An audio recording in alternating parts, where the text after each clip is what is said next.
guys, and welcome back to BKR Travel. Today is Netflix Tuesday, and you guys suggested a movie that I should damn well watch. Like I say all the time after I do these reviews, leave your comments below of a movie or a TV series that you want me to watch that I can talk about, I can rate it, and I can let you guys know exactly how it is. So today, guys, we are going to be reviewing The Trial of the Chicago 7. I got my Chicago damn well shirt on, baby. Chicago Cubbies, that's my team. But unfortunately, this isn't a happy movie. This is a very politically based movie, very racist movie, and not exactly the most hype up of movies, but it is a great movie, and let's start talking about it. We want to underscore again that we're coming to Chicago peacefully, but whether we're given permits or not, we're coming. We're going to Chicago to protest the Vietnam War. And there's no place to be right now but in it. We watched for a decade while these rebels without a job tell us how to prosecute a war. Well, they're going to spend their 30s in a federal facility, real time. People say, you know, Abby, are you concerned about an overreaction from the cops? Holy shit. You all right? I was until I saw that. The Trial of the Chicago 7 is actually a real story. It is based on true events, and it's the story of a legal court case that was put up against 7 activists, war activists that were trying to prevent and stop the Vietnamese War. Or maybe not prevent. Let's not use the word prevent, because obviously the war was already going, so it's more about stopping it because of how many deaths were arising unnecessarily, because in reality, if you know about the Vietnamese War, the Americans didn't need to be there. And the movie's about these 7 activists who went to Chicago to protest while there was the Democratic Convention. And throughout the battle, there is a lot of racism, there is a lot of political agenda, there is a lot of just unfair judicial system. And that's the basis of this movie, watching these guys fight a basically losing battle. At the defense table, Abby Hoffman, Jerry Rubin, Dave Dellinger, Rennie Davis, Lee Weiner, John Freund, Tom Hayden, and Bobby Seale. These defendants had a plan, and the plan was to incite a riot. I call this portion of the trial with friends like these. My trial's begun without my lawyer. The court assumes you are being represented by the Black Panther sitting behind you. The riots were started by the Chicago Police Department. Sustained. Nobody objected.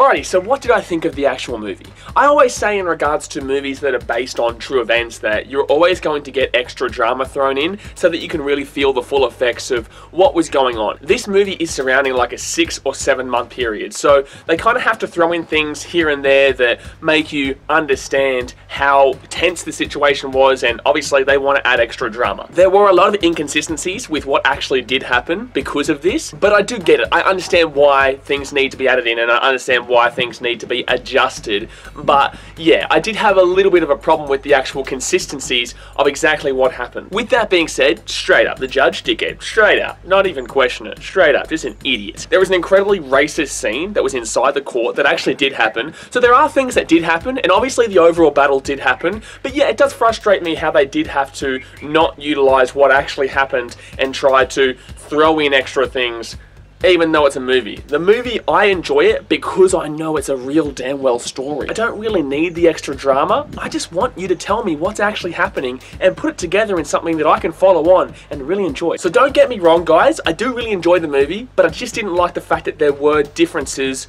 with what actually happened that are actually quite big. Jurors 6 and 11, they're with us. Juror number 6 and juror number 11, you're dismissed from this jury. Can you tell us why? Because this is my courtroom. We've dealt with jury tampering, wiretapping, a defendant that was literally gagged. Get your hands off me! You're the first to suggest that I have discriminated against a black man. Then let the record show that I'm the second. In regards to the acting, holy damn, the acting was phenomenal. You know, whether it be Sacha Baron Cohen or literally anyone. I'm not even going to go through the names. Literally everyone in this movie does a fantastic job. You cannot denigrate the acting whatsoever. I really enjoyed this movie, mainly as well for the acting. They all did such a damn well good job portraying their characters. I did kind of pick out Sacha Baron Cohen specifically because usually he's quite a funny guy, and in this movie, although he was still quite funny, and there were a a lot of parts in this movie that were quite funny as well that I haven't mentioned yet, which is quite cool, and I enjoyed that part. The comedy really did mix well with the tense moments so that it separated it, and sometimes you could kick back and relax, and you know, the sarcasm was there. It was really actual fun to watch at times, and I thought Sacha Baron Cohen was the main guy for this, and that I thought that he was incredibly funny. I thought that his role was incredibly quality, and he portrayed it really damn well. And if you go and have a look at the real guy, Sacha Baron Cohen looks and sounds and acts exactly like he did. So you can't complain about the acting in this film because, gee whiz, they all did such a phenomenal job. We're chanting that the whole world is watching. If we leave here without saying anything about why we came in the first place, it'll be heartbreaking. Last summer, why did you come to the convention? To end the war. We're giving them exactly what they want, a stage and an audience. I don't usually do this, but I want to talk about the directing here. I thought the directing by Sorkin was fantastic, absolutely fantastic. I thought the way that he cut the film up and really, you know, put scenes where they're going past and present and mixing in different perspectives from different areas. I thought that he did really well with this, and I think that the way the directing was done was just... it really got across the story. The story just completely came across. So that's the main thing with directing. They need to be able to tell the story. We're watching a movie to actually watch it and see the story happening in front of us. So if there's a bad director and he's not doing his job, you're not going to feel it, even if the script writing is just absolutely phenomenal. So you really have to give credit to the director here, because the way that he just made those scenes look, the way that that whole movie just kind of was portrayed, you got to commend it. Hey, you really think there's going to be a big audience? This is what revolution looks like, real revolution. We may have to hurt somebody's feelings. Is this prosecution politically motivated? I'm tired of hearing you. It would be impossible for me to care any less what you are tired of. There will be order! We have to find some courage now.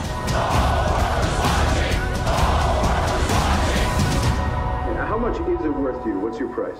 To call off the revolution?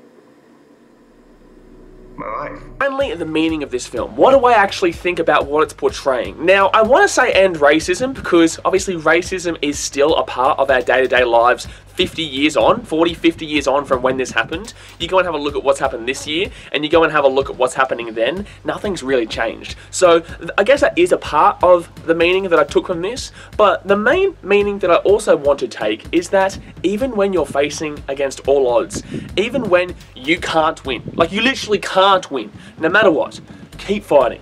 Do not back down.